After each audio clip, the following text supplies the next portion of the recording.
Friends, today is Wednesday, December 18, 2024, and we're going to read three more verses from Matthew chapter 1, where we get a look at Jesus' birth from the standpoint of Joseph.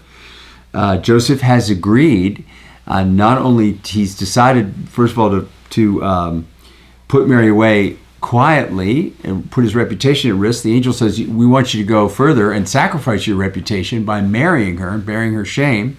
He decides he's going to do this. And we're told then in Matthew 22 through 25, all this took place to fulfill what had been spoken by the Lord through the prophet. Look, the virgin shall conceive and bear a son. Interesting phrase, isn't it? The virgin shall conceive and bear a son. And they shall name him Emmanuel, which means God is with us. When Joseph awoke from sleep, he'd been told all this in a dream. He did as the angel of the Lord had commanded him, and he took Mary as his wife. But he had no marital relations with her until she had borne a son, and he named him Jesus. Have you ever known a couple who contrasted dramatically? They were just different personalities and so on. Got to say this about Mary and Joseph: very, very different characters. Mary, as we learned last week, was a prophet and a poet, and her Magnificat, her song that we see in Luke chapter 1, is something that's used in the liturgy of many liturgical churches every day in morning prayer. It is something that forms the basis of the Rosary in Catholic devotion, in which people pray to her. Hail Mary begins, Hail Mary, full of grace, right? The Rosary, or it's sometimes shortened to the Hail Mary. Mary eclipses Joseph in church history. It's interesting.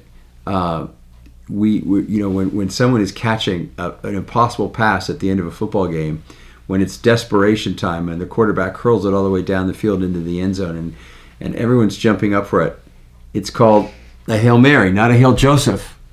Indeed, Joseph's sainthood was not authorized until 1870, when he became patron saint of the Catholic Church.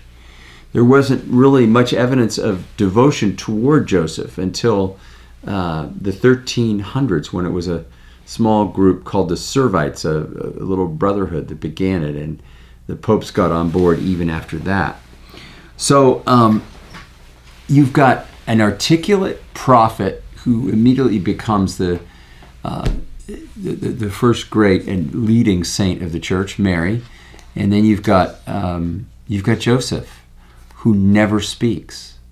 We don't know any quotes from Joseph because he never talks in the New Testament, and yet he acts, and in that sense, he might be using the books of the New Testament. He might be the one who kind of fulfills what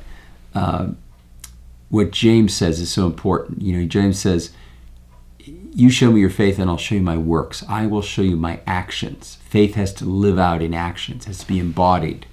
Otherwise, it's just intentions.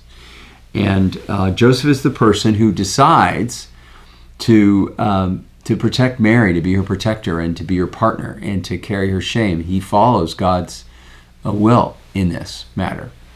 And so he acts, and that is a powerful thing, to embody our faith and the commandments that God gives us in obedience. And this is what he does.